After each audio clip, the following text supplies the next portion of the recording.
we are probably 13 to 18 months out. Here we go. Now they're going to start misquoting. You watch. You watch.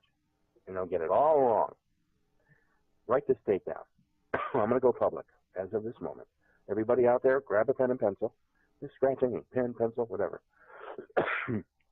October 18th. October 18th, 2016.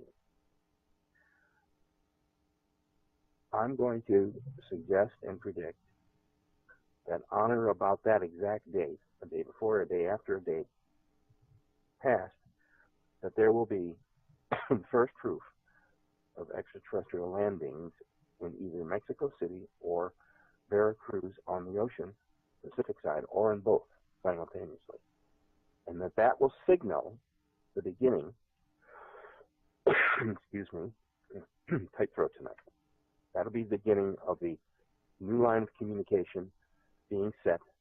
And then I do expect that there will be large contingencies of sighted craft. No more science fiction. No more HARP and all this other stupid stuff. It all has to end. They will simply make themselves known. They don't have to fire a shot to change things. All they have to do is make their appearance known. Maybe land a couple, but they don't have to fire a shot and wouldn't need to. I took a slug of water, guys. Thank you. We are probably 12 months away from the start of what could be a quickly escalating series of earthquakes, which I believe will begin somewhere in the Kamchatka Peninsula area and going down the Pacific coast, tearing through Japan. I think there could be a severe earthquake there, very severe. And it'll keep on going. It'll start hedge hopping. What I believe is happening is that the core structure of the planet, now guys, get this right, is becoming more and more unstable, just like in one of these sci-fi movies. Isn't it amazing? We've already seen all the worst of the sci-fi movies, haven't we? 2012, when there's no escaping and everything, right? Oh, yeah. All right.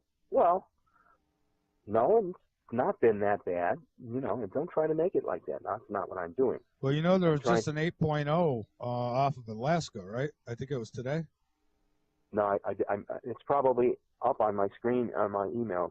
I get alerted by USGS on every earthquake 5.5 or above anywhere on the planet. And I now have about 400 recorded major earthquakes. And they've all created a pattern. And I think I want to write an article on it, but I don't know if I have the energy. We're nearing the tipping point. And once these earthquakes begin, it's going to set off the volcanoes. See, they go hand in hand together. And there are a number of volcanoes along this ring of fire that are already burning underneath, thousands of them. Did you know that there is more bad CO2 and sulfur releases and all these other poisonous gases? When an undersea volcano belches into life, it can cascade 100 tons of caustic gases into our atmosphere in one plume, and they go off hundreds every day. Yes, we have a changing problem with the Earth apparently seeming to warm, but it's not either warming or not warming. It's terribly confused. See, here we go. Everybody's going to jump all over this. Well, okay, don't like it, don't listen. That's right. How's that? All right. I agree. All right. I think that we are nearing a tipping point where the frequencies and the magnitudes and the patterns of these earthquake activities is about to become paramount in releasing a certain type of earth energy, in this case, volcanic, along with the earthquakes. I think it's just a bad timing for us. Now, one or more may not happen. If we escape both of them in a serious way, and we escape this going into 2016 without any major earthquakes or without losing any major cities, or you know, shipping on the ocean, tidal waves, stuff like that. If we get through this September 2016, then the landing will be in perfect timing and harmony. However, if we don't, and there is a series of earthquakes, then that timing period September 18th, 2016, becomes now even more important for reasons we don't yet totally understand. I don't yet know. I know when and where, but I'm not sure exactly why and to whom. I'm finding that out now. Okay. Now, Mexico is very important here, by the way. Mexico City, the entire city, is built upon a sinking lake bed from prehistoric times. The ETs, I believe, will try to be doing some earth stabilizing technique to stop the sinking, because if it continues, it's going to gobble up most of the interior of Rome in about 100 years, gone forever, beneath the sand. So, if this works, it'll be a demonstration. I'm going way out on a limb here. It's a demonstration of their goodwill toward helping man. Now, Mexico has been extremely friendly to the entire UFO community and world and newspapers and TV and news. It's a common thing in Mexico. Everybody knows there's flying saucers. Everybody sees them. If you don't believe me, just go out. Oh, I do believe you. I've seen my own. I mean, you know. All right. Yeah. So. All right. So where are we going with this? Real simple. I think that we're headed for a very rough period, which could be good, bad, or really ugly. Because the storms, as you said earlier in your opening, storms are still getting worse, and so are the tornadoes. We're getting tornadoes now when we shouldn't get tornadoes. Not really. Which leads me to John's work. Okay, we got that segue. That was a good segue, wasn't it? Yeah. I wasn't sure it was going to work. Okay. You see, we are vulnerable people. We do have to take second thoughts about things we say and places we go. All right. This is under date by John. This is by John Leonardo, a good friend and I believe, a respected writer and researcher. Do you mind if I give out his? I guess can I do that? Give out his. Oh yeah, absolutely. Website? Give out any information you like. Sure. I think. Ask John if he'll add you to his daily newsletters. They're fabulous. Oh, he keeps me updated all the time. So. Well, listen. Can you post it then? You've got it. Yeah, I'll post it. Why don't you post it for everybody? Then we don't have to waste time on it right now. Okay. All right. This is posted on Saturday, June 21st, 2014 at 9:54 a.m. This is when he posted this entry. It's entitled, "Why the Geomagnetosphere is Collapsing." Now, that's pretty damn scary, isn't it? What is a geomagnetosphere in the first place? Well, it goes into what the central core of the Earth's dynamo machine is thought to be a solid piece of inner core that's been forced off its normal center point. And therefore, that solid inner core, which would look, okay, let's pretend it's an huge iron bowling ball, okay, has been revolving rather than rotating within Earth's molten outer core. Okay, stop there. Earth's molten outer core. So right there we understand that the Earth's core is magma right off the bat. And now it's even more important because they've been finding an increased movement of magma flows in all of these major earthquakes. Very important. Okay. What's happening is, and I'm going to veer off his script for a second. What's happening is that our sun is still undergoing a series of miscommunicating power surges that have been driving at toward and around the sun now for about 12 years, up real close. This goes back to the original thing in the book. Okay, let me say a quick thing about the book. If any of your audience out there has not yet had a chance to pick up my book, I'm offering them at only $14.95 plus $2 shipping and handling, and you get the book for less than half price, and I'll sign it. I'll let you read the book. Everything we talk about in that book, Michael, you've given many of them away. Yes, I have. Every single thing we spoke about has come about mostly within and on time, on schedule, including this period that we're talking about right now. All of this is covered in the book. Well, the past, present, and future tense. I tried to bring it together. Mind you, I have been researching this book for about 10, 11 years. It took 7 years to write it, so that's 17 years. You know how it all began?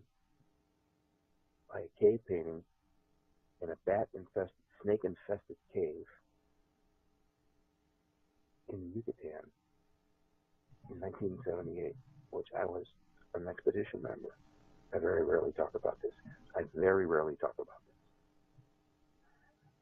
The person I was with was a very famous anthropologist, map maker, psychologist, insectologist. He had like 6 PhDs, and he found out where Quetzalcoatl's tomb was. And there we were. It's at 4:30 in the afternoon, and there was a curse. It said, "You must be out at sundown. You cannot get caught in Quetzalcoatl's cave past sundown. Sure death." That was the thing. That was the rumor. And it was there on the wall while they're doing their thing. Of course, Quetzalcoatl wasn't there, but there was evidence he was there. Paintings and all kinds of stuff.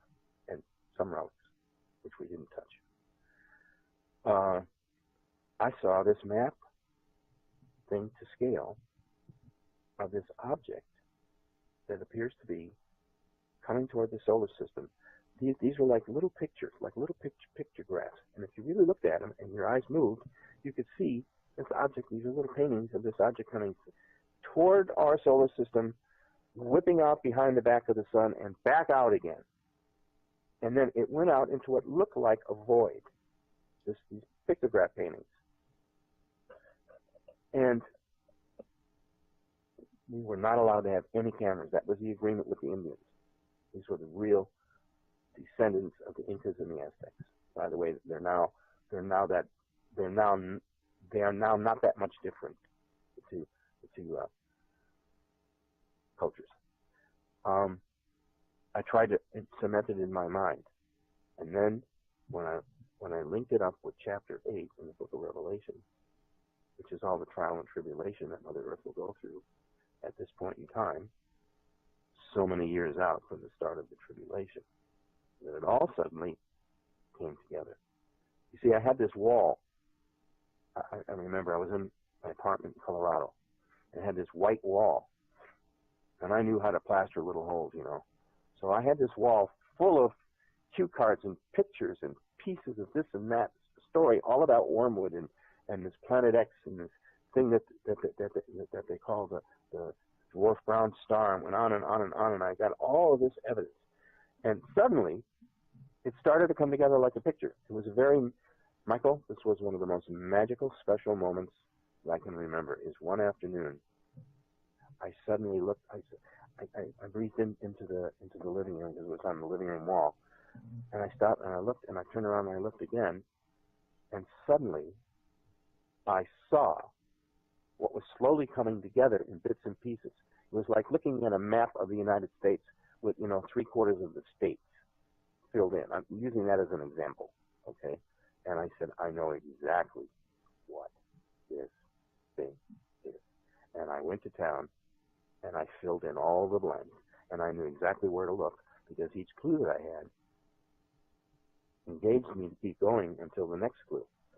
But every time I uncovered a major clue, which I covered, see, stupid remarks they make about the book, they've never read it. Most of the things they say about the book are not true because it never appeared in the book. All kinds of wild claims. The earth was going to absolutely be ripped apart, and there would be nothing left, and no human being would survive. I don't know where the hell they got that from.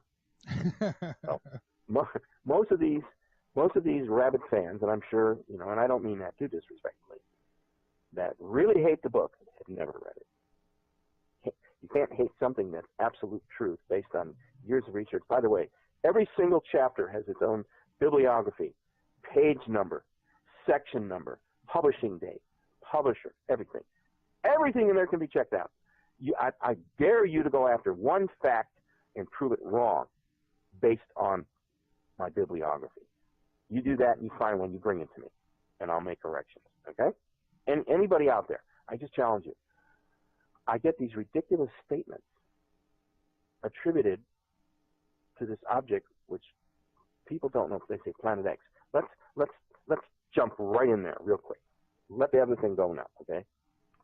While I'm doing that, I'm going to take a quick sip of water. Good. Okay, Planet X is not a planet. Planet X is a brown dwarf star. It's been called Planet X because that's the acronym that most people have put to it over the years. There are hundreds and hundreds of books and magazines and articles and emails to articles and pictures and calculations out there supporting this thing, this phenomenon called Planet X. I didn't invent it. I didn't start it. NASA did, Michael. NASA called it Planet X. Right. Oh, let me ask you this: where would this Planet X be now? Because that's what people are asking. Right now. Right. I believe that it's already made its path behind the sun. We can't see it. It's too late now to see it. It's already on its way back out. It's being flung back out from behind our sun, out into its long 1,800-year elliptical journey to the black and blue giant, the big guide star, and then back again, once again, 3,600 years later, back it comes. So now I believe it's on its way out. And as it's winging its way out, and yes, it does, by the way, the article, the stupid things they said in that, I'm going back to that garbage. Of course, Planet X has debris fields, probably a huge one, pushing and pulling and even on the sides. It doesn't have to be just pushing, pulling. It can be dragging in all directions. Okay? Yes. I'm stupid not to think that. And it's exciting our sun as it's letting go of its agitation of it over the past 12 years. And the worst of it came and went, I think. We may have escaped a really bad situation earlier. Doesn't mean it's over entirely. But it would have to be out of our solar system at this point, right? Or would it never was in?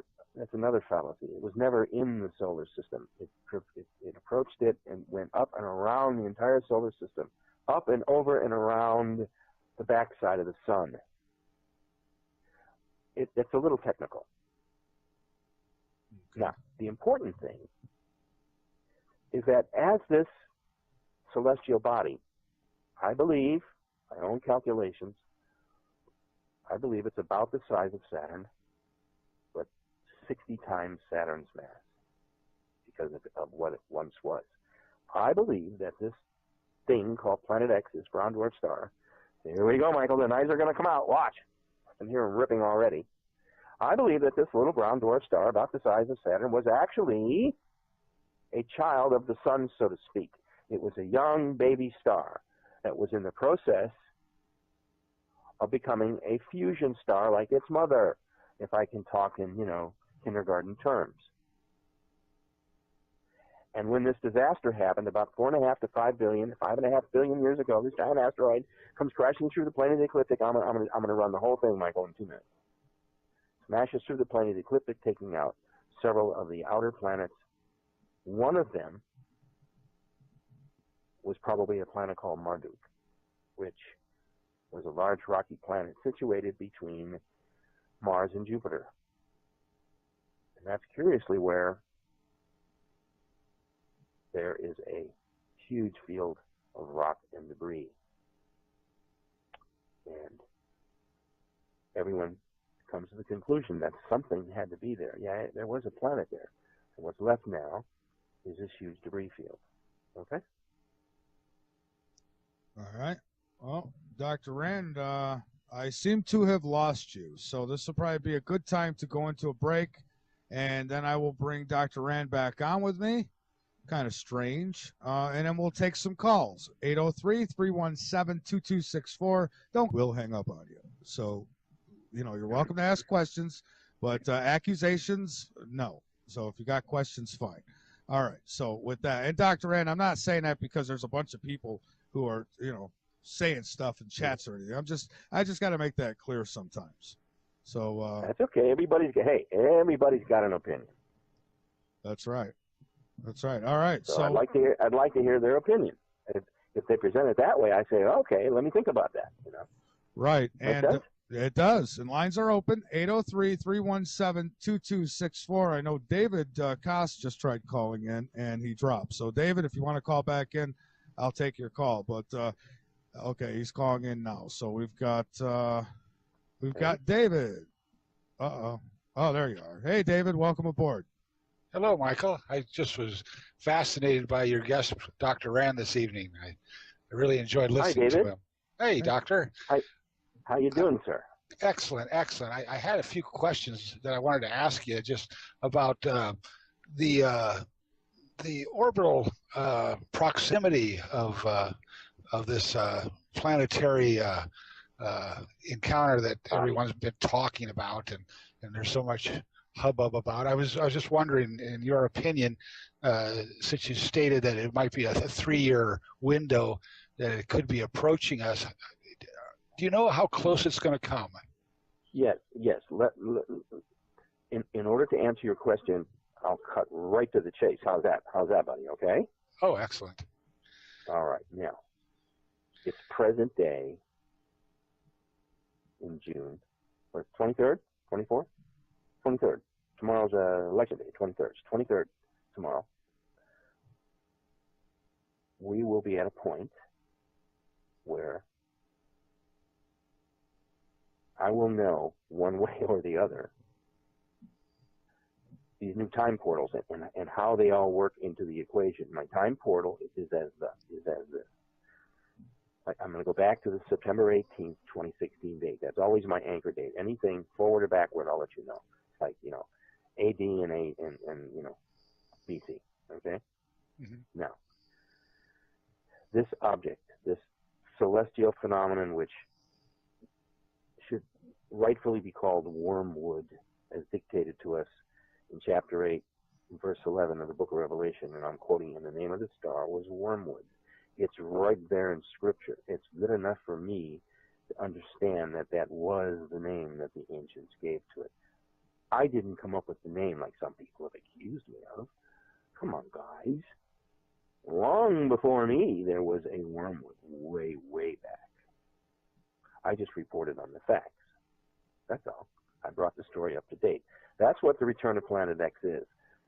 It's a biography of the planet's attempt to deal with this object about every 3,600 years. So what I did is, in the book, I broke it down, and I looked at it from religion and from science and pseudoscience and legend and books and pictographs and cave paintings and prehistoric bones and everything. And then, of course, if you remember right, I had that sighting, that thing I visioned in the cave, Quetzalcoatl's tomb. I really didn't finish about that story anyway.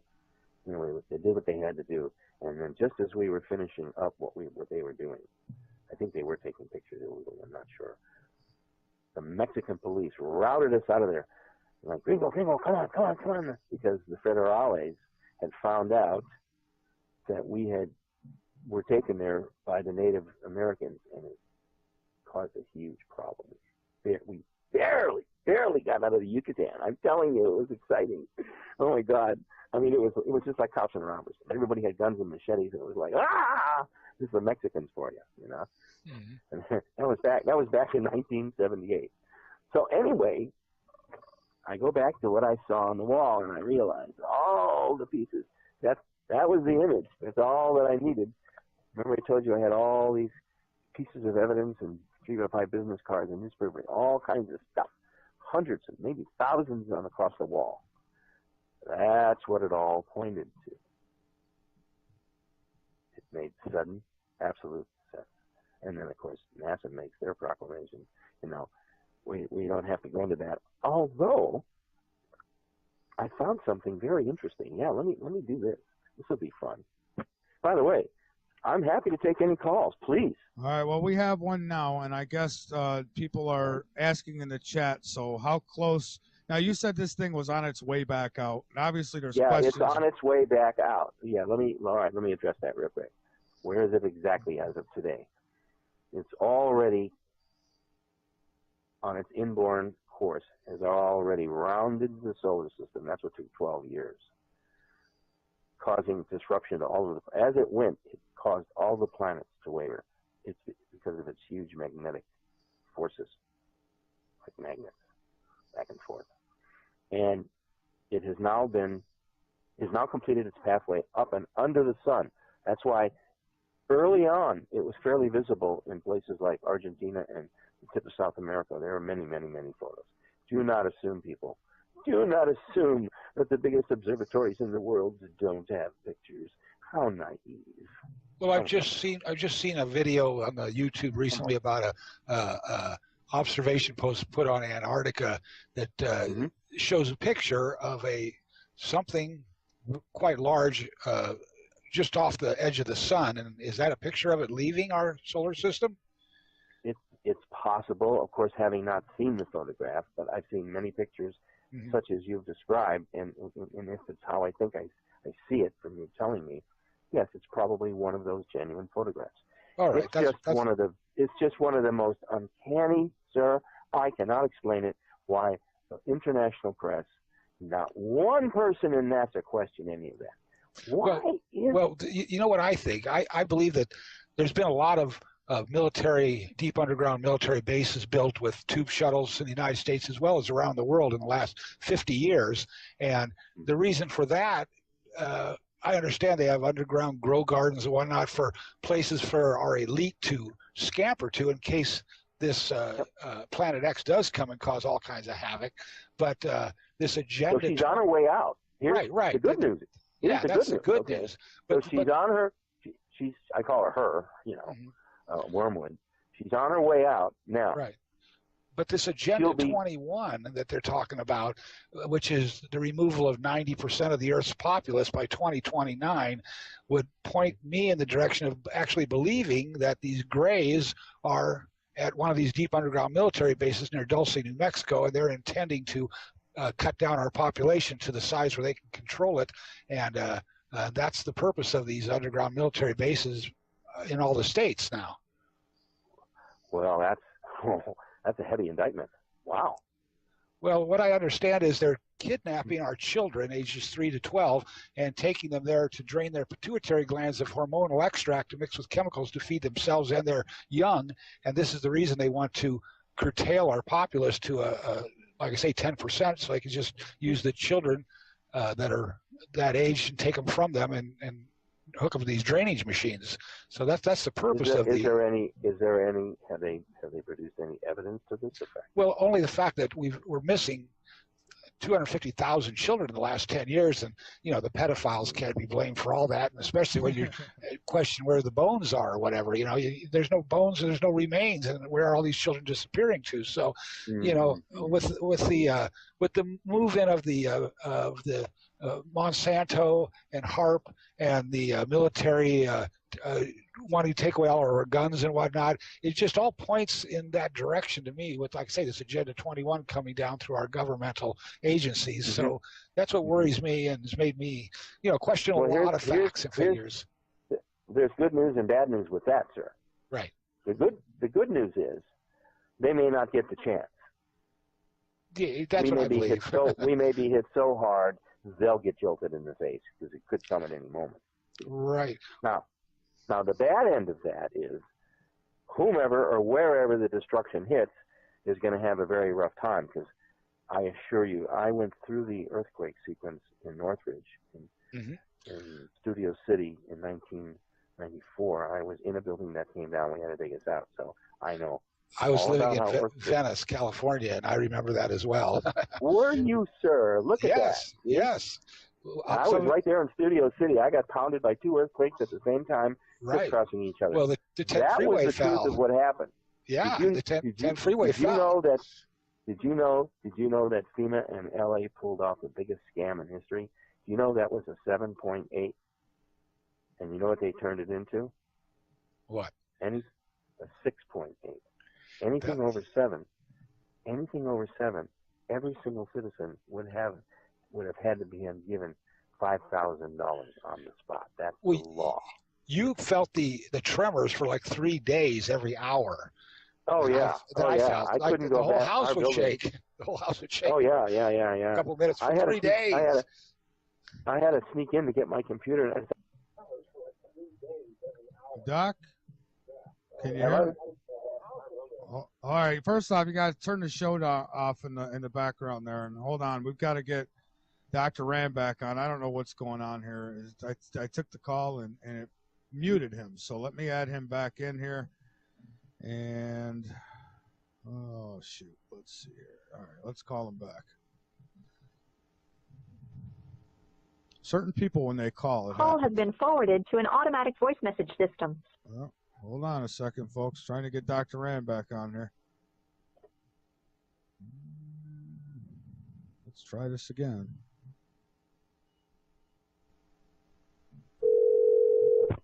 hello, Michael. They did it again. Yeah, I went to answer. We have another call that came in. I went to answer it, and they put you on hold for some reason. I don't know why, but Well, it went dead. Yeah, I did. So we've got All right. we've got another caller here that I'd like to bring Okay. in, but I want to let you finish up with Dave really quick. Dave, anything else? I mean, where were you guys? Well, I was trying to explain that on or about that date, I think that these perturbations that are causing the sun so much distress, remember, everything and anything that affects the sun in turn affects not only us, but everything else in the solar system. We seem to think that it's only our planet having all these disturbances and weather and natural disasters and earthquakes and storms, and I can go on and on and on and on and on and on and on. Yes, we are in big trouble, but we don't quite know it yet. Now, I gotta go political for a second here. I sure as heck hope that we get this thing right in November. That's all I want to say. I have no faith in the political system whatsoever, but you know that. Well, I'm gonna disagree with you for the first time. I think that the American public, notice I said the American public, I don't give regions, I don't go color, I don't go race, I don't go ethnicity. The American people, I think, are really pissed off. May I say something? Yes, of course you can, sir. I believe that the 19 to 35 age group will make the difference in this coming election. If they all vote, absolutely right. You are absolutely right. If they all vote together with a write-in ballot, so as to bypass the Diebold machine, so the recount will convince our electoral college of their vote, they could vote in the first independent candidate with the party nationofchange.org. And this is what could very well happen if we all rally together, because it's the 19 to 35 age group voters that could do this. No other age group could landslide the election. Right. Absolutely. I want to dip back in. I want to finish up about what's going on with the sun, because we got distracted. Yeah, let's finish up with the sun, and then let's so take our next call. Stay on. Everybody that's on, stay on. We've got about another 13 to 18 months to endure whatever the planet throws at us. I'm being very general right now. Let's hope that we don't get really bad tornadoes. Let's hope that we're not going to have any extreme flooding. Let's hope there won't be any. I'm going to run down. Let's hope that there's no major earthquakes anywhere on the planet, and that we do not lose. Thank God. We do not want to lose one American city, much less any world city. We don't want that to happen. And we don't want there to be fires and earthquakes and landslides and sinkholes and weather aberrations, and I can go on and on and on. I'd like Michael to post this synopsis of events by John DiNardo, and I think, rather than me sit here and quote, I think everyone should read it. You don't have to believe it, but why don't you give it a read? He makes more sense, not a little technical, because John is very accomplished. He has a great resume. He's a good writer and a good friend and a good blogger. Puts out some wonderful pieces. I think everybody should sign on to his website, okay? And you have it listed, all right? Now, let me jump back into present day moment. What the heck is going on?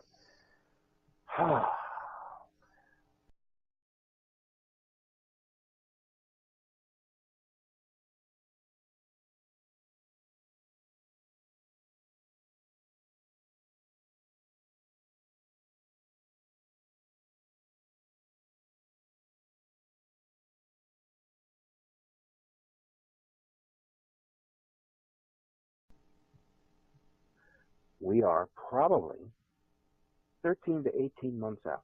Here we go. Now they're going to start misquoting. You watch. You watch. And they'll get it all wrong. Write this date down. I'm going to go public as of this moment. Everybody out there, grab a pen and pencil. Just scratch anything. Pen, pencil, whatever. October 18th. October 18th, 2016. I'm going to suggest and predict that on or about that exact date, a day before, a day after a date passed, that there will be first proof of extraterrestrial landings in either Mexico City or Veracruz on the ocean, Pacific side, or in both simultaneously. And that will signal the beginning, excuse me, tight throat tonight. That'll be the beginning of the new line of communication being set. And then I do expect that there will be large contingencies of sighted craft. No more science fiction. No more HARP and all this other stupid stuff. It all has to end. They will simply make themselves known. They don't have to fire a shot to change things. All they have to do is make their appearance known. Maybe land a couple, but they don't have to fire a shot and wouldn't need to. I took a slug of water, guys. Thank you. We are probably 12 months away from the start of what could be a quickly escalating series of earthquakes, which I believe will begin somewhere in the Kamchatka Peninsula area and going down the Pacific coast, tearing through Japan. I think there could be a severe earthquake there, very severe. And it'll keep on going. It'll start hedge hopping. What I believe is happening is that the core structure of the planet, now guys, get this right, is becoming more and more unstable, just like in one of these sci-fi movies. Isn't it amazing? We've already seen all the worst of the sci-fi movies, haven't we? 2012, when there's no escaping and everything, right? Oh, yeah. All right. Well, no, it's not been that bad, you know, and don't try to make it like that. That's not what I'm doing. Well, you know, there was just an 8.0 off of Alaska, right? I think it was today. No, it's probably up on my screen, on my emails. I get alerted by USGS on every earthquake 5.5 or above anywhere on the planet. And I now have about 400 recorded major earthquakes. And they've all created a pattern. And I think I want to write an article on it, but I don't know if I have the energy. We're nearing the tipping point. And once these earthquakes begin, it's going to set off the volcanoes. See, they go hand in hand together. And there are a number of volcanoes along this ring of fire that are already burning underneath, thousands of them. Did you know that there is more bad CO2 and sulfur releases and all these other poisonous gases? When an undersea volcano belches into life, it can cascade 100 tons of caustic gases into our atmosphere in one plume, and they go off hundreds every day. Yes, we have a changing problem with the Earth apparently seeming to warm, but it's not either warming or not warming. It's terribly confused. See, here we go. Everybody's going to jump all over this. Well, okay, don't like it, don't listen. That's right. How's that? All right. I agree. All right. I think that we are nearing a tipping point where the frequencies and the magnitudes and the patterns of these earthquake activities is about to become paramount in releasing a certain type of earth energy, in this case, volcanic, along with the earthquakes. I think it's just a bad timing for us. Now, one or more may not happen. If we escape both of them in a serious way, and we escape this going into 2016 without any major earthquakes or without losing any major cities, or you know, shipping on the ocean, tidal waves, stuff like that. If we get through this September 2016, then the landing will be in perfect timing and harmony. However, if we don't, and there is a series of earthquakes, then that timing period September 18th, 2016, becomes now even more important for reasons we don't yet totally understand. I don't yet know. I know when and where,